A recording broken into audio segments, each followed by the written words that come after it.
Right, today we're going to talk about the 5 relationship model. It was created by a lady by the name of Petruska Clarkson.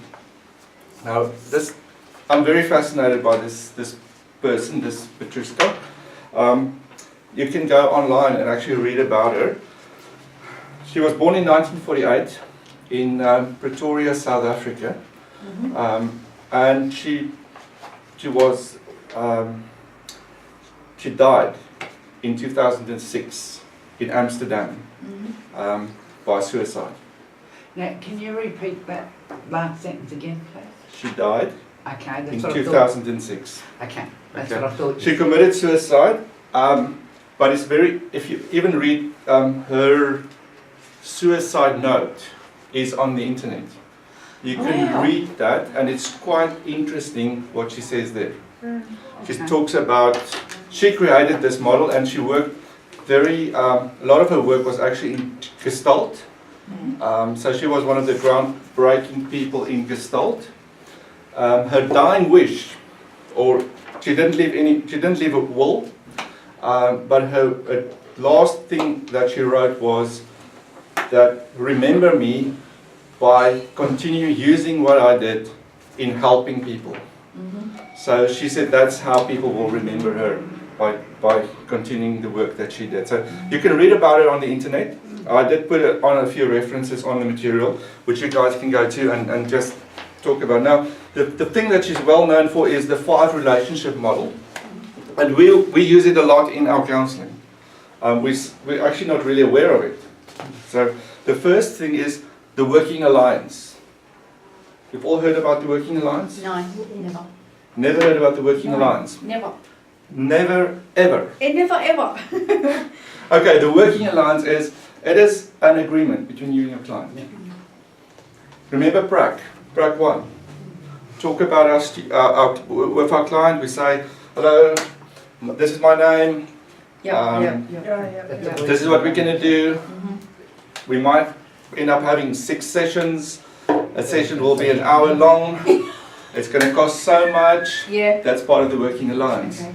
But it also continues by having your client, or with the words you say, what do you want to talk to me about?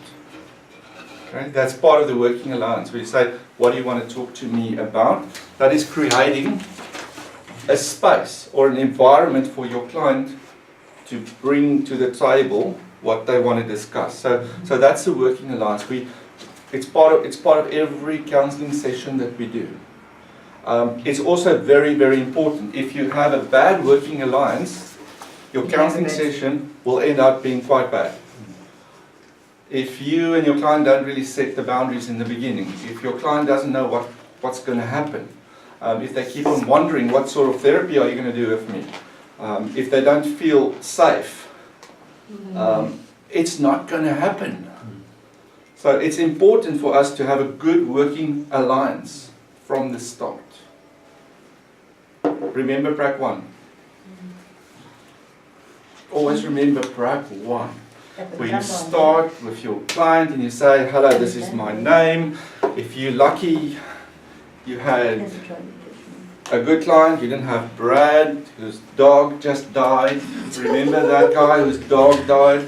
That was my proud one. And the poor guy was in such a bad state.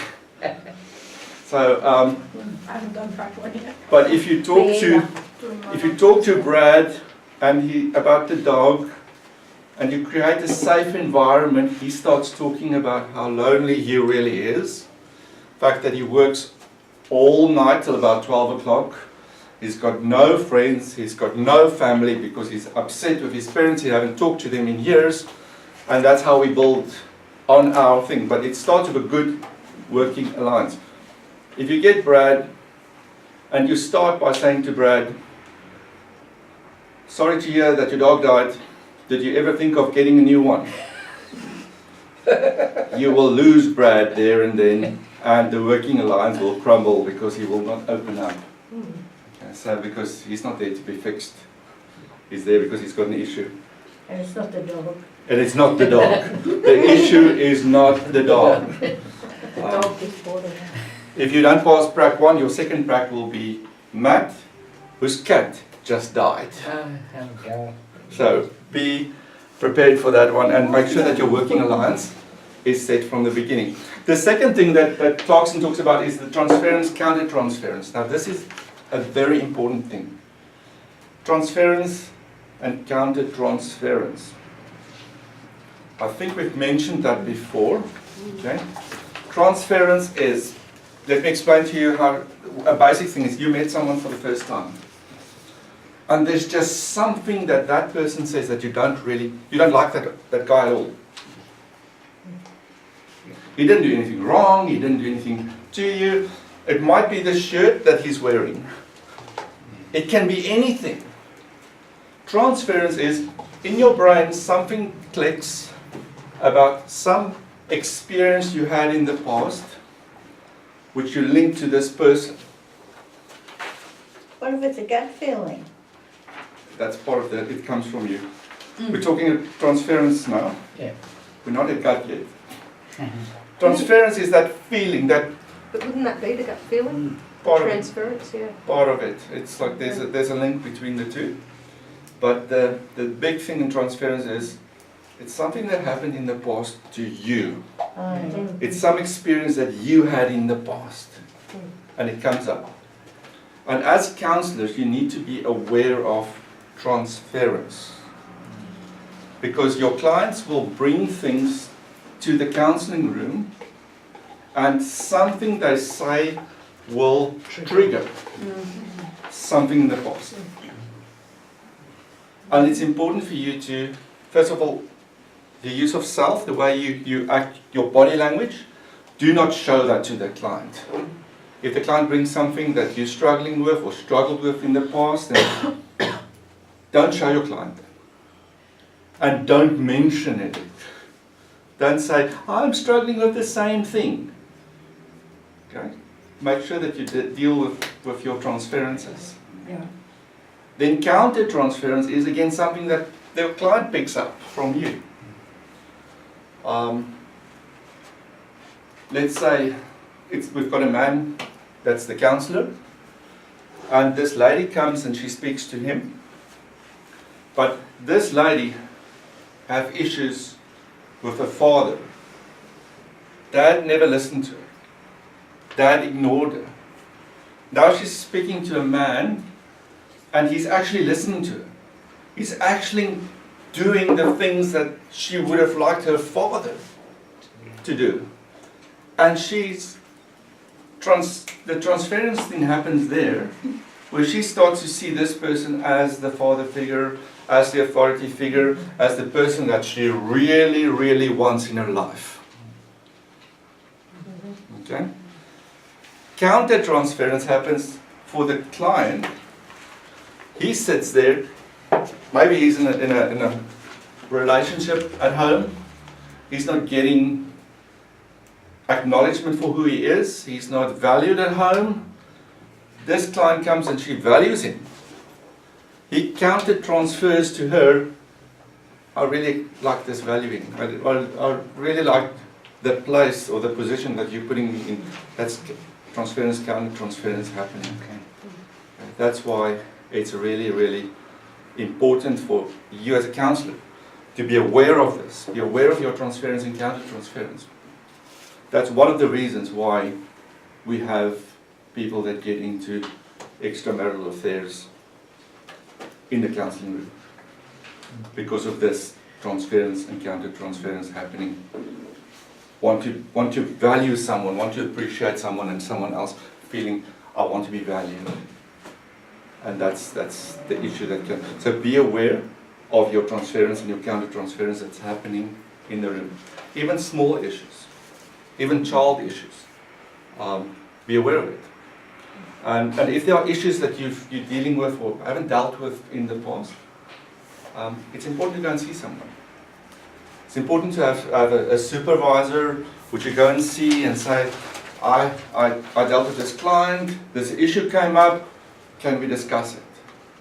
That you can deal with it and you can go on. So that's important. Transference, counter-transference. Freud was actually the guy that started talking about this. So it's actually, it comes from Freud. Confirm. You can test yourself on this. Someone walks into a room and you feel intimidated. That person did nothing wrong. He's just, you don't even know him, you don't even know her. She just walks in and you feel like, I'm not good enough. Or this person walks in and you just get the feeling like, I really don't like you. Before you knew him, before you spoke to him, before anything. Okay, so be aware of that. Okay. So that's what it is. So that explains nurses and patients, air hostesses and billionaires, and doesn't it? It does. Yeah. So how much would that actually happen Yeah, it does. in our personal life without us actually realising what's That going happens on a with lot. our relationships? And I That happens a lot. That happens to me. The guy next door got a new partner, he's gay, and I didn't like him the first day I met him, and I tried so hard for his sake to be, and I couldn't stand him, and my gut feeling was right. It was a no over. But I have a lot of gut feeling about people, and I'm usually right. So However, you have to be very Yeah, careful. sometimes it can actually be your intuition. Yeah, So sometimes. it's not always Yeah, transparent. it's not always transparent. Sometimes So you think that person's a pervert, I know it, there's no way Yeah. I can. Yeah, It's not going to go away, it's not transparent. Yeah, but Yes. even No, just you know, like in something like that. friendships, when you meet somebody, like, how do you know whether it's just transference or if you actually think this person would be, you know, good to be friends with? Or are you just bouncing off each other and in I relationships think as it's an well? emotional thing. If there's a feeling attached to it, it's here. If there's no feeling, you just know it's intuition. Emotional part of it. Also, is- that's important what I was The way saying. of Take it putting to it. your supervisor, okay? Mhm. Especially in counselling. Take it to someone, say, I've experienced this person walking in the room, I felt And you feel comfortable about it? Yeah, I'm not good enough. Mm. It's feelings about you, not Yeah. uncomfortable that person might be this or that. It's feelings about you. Like I don't feel good because I feel I'm not worthy. I feel like I've got low self-esteem just when I'm in this person's presence. Mm. So you go to your supervisor and we start to explore this. Why? What if that guy did nothing wrong? It's you. Something in you. So there is definitely a difference. So that's a transference is something happening in you. I don't feel good enough. I don't feel worthy. I don't feel. Or if you're struggling with, let's say you had a specific issue being bullied at school when you were at school, but you haven't dealt with it, and suddenly a client sits in front of you and they talk about them being bullied in their workplace. Different setting, Mm. and suddenly inside you things are happening, Yeah. and you realize it's like it's something that you need to go to take to your supervisor. Yeah. Talk about this. Say, Mm. I thought I dealt with this bullying when I was at school, but it came up again. Can we sort this out? Can we talk about this? Can we work on this? So that's basically what this transference, counter So transference. your supervisor can be your head shrink? Yes, as a Yes, counsellor, that's basically. that's the purpose of your supervisor. Your Great. supervisor is your Mini counsellor. session. Yeah. Because I have an issue with really rich people. Yeah. I do. I do. When I'm with really, really wealthy people, I'm just like, I just feel, yeah, I don't know where it comes from, Yeah. but I feel exactly the same. I went to a shopping centre in Robina and I thought, oh, this is so beautiful. And I'm there with my husband. I'm like, oh, I could live here. This is beautiful. Walked into the shopping centre, I wanted to turn around and run. Because Yeah. it was just that classy. Yeah, Everyone yes. walking around was really, and Mm. I'm just like, get me out of here. I'm in my tracky ducks. yeah. It's okay, I run through that shop with my shoes on. It's Yeah, that's no, what people do. and how you find out is you used to like go for a day spa somewhere and it's really luxurious and you've Yeah. never done anything like that before and you just feel completely out of it. You feel Like you don't okay. belong there. Yeah. Yeah, that's how you It's, find out. Yeah. But that's definitely something that I'd It's, love to. but again, it's, I know. it's got nothing to do with them. No, Yeah, It's you. Yeah. but I'm aware of it, You're aware of it. so I would definitely have to take that to my So you supervisor. take it to your supervisor. Say, this is the issue I have. I mean, it's like if you're a counsellor and you get this person who's, if you know that's your issue, Yeah. and suddenly one of those those very rich people come and sit as your client. Mm. But then you could get paid double. You need that sorted, especially if you know that's your issue. But Yeah, when I used to go to my psychologist, sometimes she'd come out of the other office and she'd turn around and say to me, so I've been getting myself right. So she was going to see her supervisor. yes, Yeah, yes, so I know. yeah. And I suppose it doesn't hurt you to do that from time to time. You have to if you For your own good. yeah, if you're registered with a counselling association, Yeah. that is a requirement. That after an amount of hours counselling, you need to go to a supervisor. So that is part of what you need to do. With my work experience, I have to go end the day and recap everything I've done and Yes, spoken through with the supervisor. it's important that you, and then obviously if an issue arises before that time, make sure you get your supervisor faster before you see that client again. Before you punch me out. Or like me, when I started this course and we heard this, I went and booked an appointment and I've been seeing a counsellor ever since, try and get through some of these issues before I face them Yes. with clients. Yes, it's important that you face these things before you face your client. Because if you don't go and talk to your supervisor, you get stressed out then. Yes. Yeah, but you could do something or say something that would be detrimental Me to too. that I've client. got to. And, you know, they might come so far, you can send them straight back to where they were in the beginning, so you have to be. You need to know that you work with people and what we say will have an influence because they put their trust in you. Really attractive. So be aware of the I go to people. the gym and I'm just like, Right, you've got homework? I've been growing up with them. I know how they think. Yeah, we got homework, guys. so what is it? You've got homework. The homework is go home and